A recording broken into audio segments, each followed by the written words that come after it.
Para saudara dan saudari yang Tuhan cintai, selamat pagi dan selamat bertemu lagi dalam Renungan Harian edisi hari Rabu tanggal 14 April 2021 dalam masa Paskah yang kedua. Mengawali hari yang baru ini, kita hendak mendengar dan merenungkan sabda Tuhan. Marilah sebelum kita mendengar dan merenungkan sabda Tuhan, kita berdoa. Dalam nama Bapa dan Putra dan Roh Kudus. Amin. Allah Bapa, pencipta umat manusia, tiap tahun kami memperingati misteri kudus yang memulihkan martabat manusia dan memberi harapan akan kebangkitan.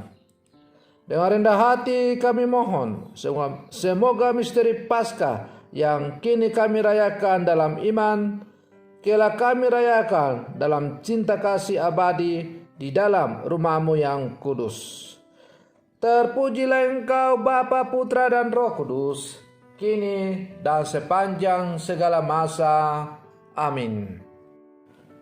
Para saudara dan saudari yang Tuhan cintai, sabda Tuhan yang hendak kita dengar dan kita renungkan bersama untuk mengawali hari yang baru ini, hari Rabu dalam masa Paskah yang kedua, tanggal 14 April 2021, diambil dari Injil Yohanes pasal 3 ayat 16 sampai 21. Tuhan sertamu. Inilah Injil Tuhan kita Yesus Kristus menurut Santo Yohanes. Dalam percakapannya dengan Nikodemus, Yesus berkata, "Begitu besar kasih Allah akan dunia ini, sehingga Ia telah mengaruniakan anaknya yang tunggal, supaya setiap orang yang percaya kepadanya tidak binasa, melainkan beroleh hidup yang kekal. Sebab Allah mengutus anaknya ke dalam dunia, bukan untuk menghakimi dunia, melainkan untuk menyelamatkannya oleh Dia. Siapa saja yang percaya kepadanya, ia tidak akan dihukum. Siapa saja tidak percaya, ia telah berada di bawah hukuman, sebab ia tidak percaya dalam nama Anak Tunggal Allah. Dan inilah hukuman itu: terang telah datang ke dalam dunia, tetapi dunia lebih menyukai kegelapan daripada terang, sebab perbuatan-perbuatan mereka jahat. Sebab siapa saja berbuat jahat membenci terang dan tidak datang kepada terang itu, supaya perbuatan-perbuatannya yang jahat itu tidak nampak. Tetapi siapa saja melakukan yang benar, ia datang kepada terang, supaya menjadi nyata bahwa perbuatan-perbuatannya dilakukan dalam Allah." Demikianlah Injil Tuhan. Para saudara dan saudari yang Tuhan cintai, Yesus adalah bukti kasih Allah yang terbesar akan dunia ini. Sebab di dalam Dia ada keselamatan. Dia adalah terang yang datang ke dunia untuk menghalau kegelapan, sebab segala perbuatan kegelapan merupakan penolakan terhadap Kristus. Maka kalau kita melakukan yang benar berarti menerima Yesus. Perbuatan dan sepak terjang kita memperlihatkan situasi diri kita. Maka sebagai orang-orang yang percaya, kita harus selalu merefleksikan diri, memeriksa diri kita masing-masing. Apakah kita ini putra-putri cahaya ataukah kita lebih menyukai kegelapan? Para saudara dan saudari yang Tuhan cintai, kalimat pertama dalam bacaan Injil yang baru saja kita dengar tadi sungguh mengungkapkan seperti apa Allah itu bagi manusia. Allah adalah kasih, dan karena kasih-Nya begitu besar, maka Allah tidak pernah meninggalkan manusia. Meskipun manusia telah jatuh ke dalam dosa, namun Ia tidak membuang manusia begitu saja. Dengan berbagai macam cara, Allah berjuang dan mencoba untuk membawa kembali manusia dalam rangkulan kasih-Nya. Para saudara dan saudari yang Tuhan cintai, kasih Allah yang begitu besar itu akhirnya berpuncak dalam diri putra tunggalnya Tuhan kita Yesus Kristus. Karena itu dalam Injil tadi kita mendengar kata-kata dari Yesus. Karena begitu besar kasih Allah akan dunia ini, sehingga Ia telah mengaruniakan anaknya yang tunggal, supaya setiap orang yang percaya kepadanya tidak binasa, melainkan beroleh hidup yang kekal. Tanda kasih dari Allah adalah pengorbanan. Ia memberikan bagi kita dirinya sendiri agar kita tidak binasa, melainkan beroleh hidup yang kekal. Para saudara dan saudari yang Tuhan cintai, namun sayang seribu sayang, dalam kehidupan sehari-hari ternyata manusia lebih memilih untuk tetap hidup dalam belenggu dosa atau hidup dalam kegelapan. Ia menolak karunia Allah, menolak putra tunggalnya, menolak dirinya sendiri. Manusia memilih untuk menghuni penjara dosa, sebab sangkanya lebih nyaman berada dalam penjara dosa daripada hidup merdeka bersama Allah.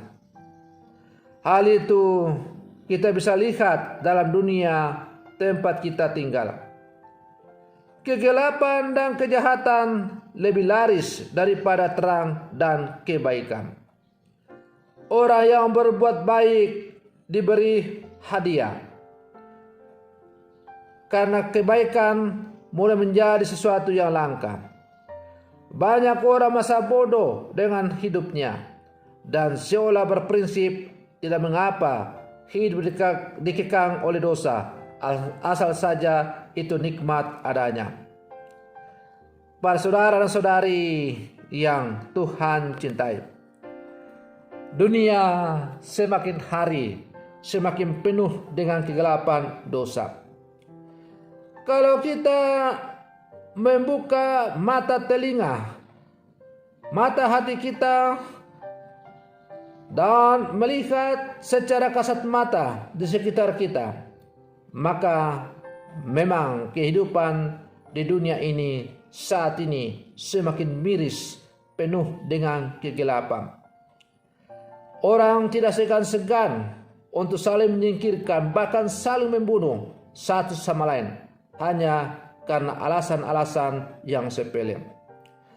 Bahkan karena mengusung ideologi harga mati, maka orang begitu gampang menyelenyapkan sesamanya dengan alasan ideologi harga mati itu.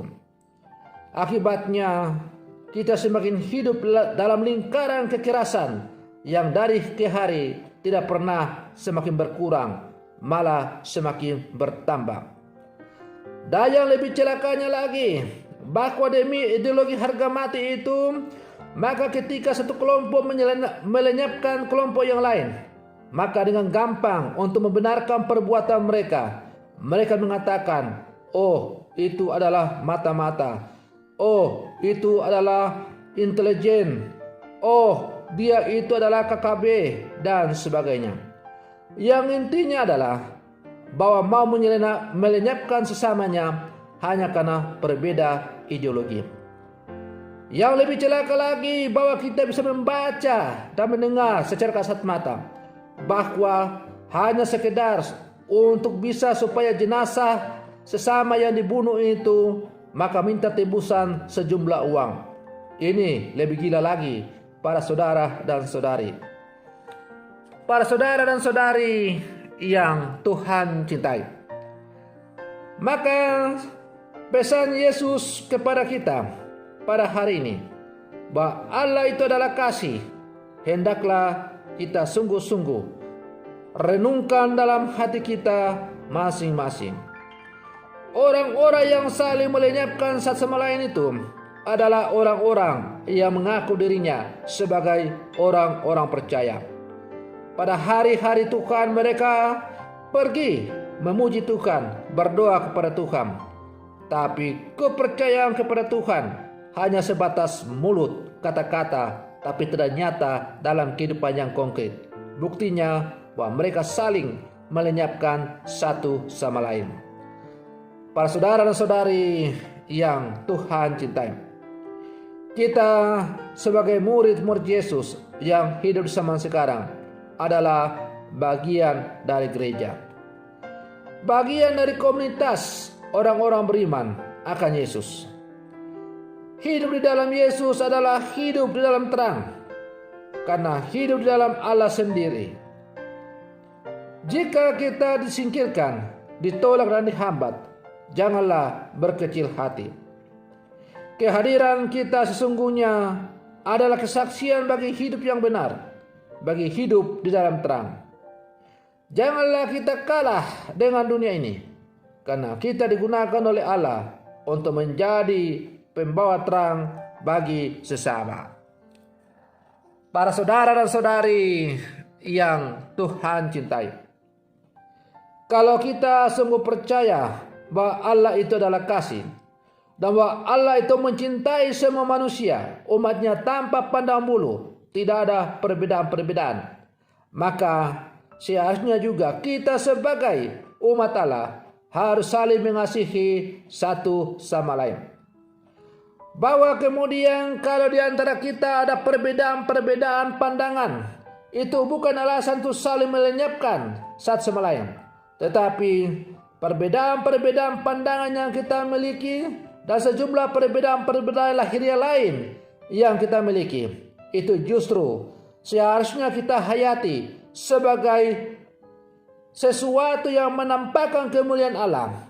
Allah yang maha tinggi, Allah yang maha besar, Allah yang maha segala-galanya itu memang menjadi nyata dalam kemampuannya untuk menciptakan pelbagai macam-macam suku bangsa, pelbagai macam-macam kemampuan, pelbagai macam-macam pandangan-pandangan yang berbeda-beda.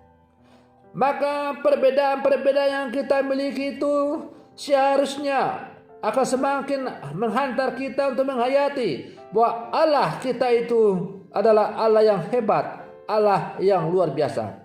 Dan karena itu perbedaan-perbedaan yang kita miliki itu seharusnya kita arahkan untuk semakin saling memperkaya dan semakin menghantar kita untuk mengagumi kemahakuasaan Allah yang kita imani.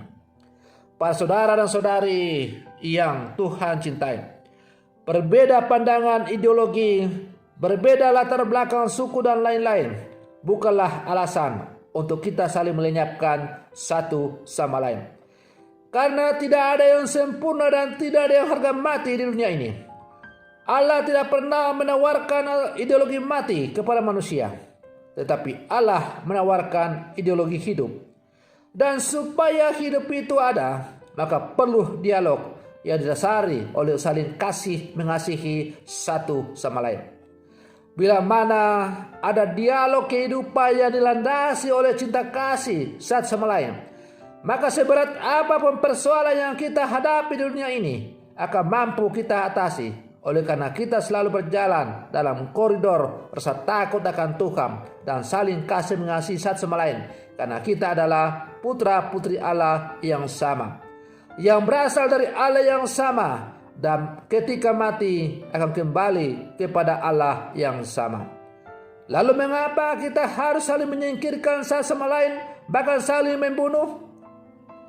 Kelakuan-kelakuan saling membunuh, saling melenyapkan satu sama lain, menggambarkan kepada kita bahwa kita masih lebih suka hidup dalam kegelapan dosa. Nah, para saudara dan saudari yang Tuhan cintai, pilihan bebas ada pada diri kita masing-masing. Tetapi kalau kita betul mau menjadi orang beriman dalam Kristus Yesus, maka mau tidak mau kita harus keluar dari kegelapan dosa itu. Kita harus datang kepada cahaya kebenaran, dan biarlah cahaya kebenaran itu menyinari seluruh kehidupan kita, dan pada akhirnya kita akan bisa berjalan dalam terang, dalam kebenaran, karena kita selalu berjalan sesuai dengan kehendak Allah. Para saudara dan saudari yang Tuhan cintai, marilah dalam kehidupan kita saling mendukung, saling mendoakan satu sama lain. Semoga kegelapan dunia ini pada akhirnya dihancurkan oleh terang kasih dari Allah kita, Tuhan kita yang telah bangkit dengan jaya, ialah Tuhan kita Yesus Kristus. Semoga demikian. Selamat pagi. Tuhan Yesus memberkati.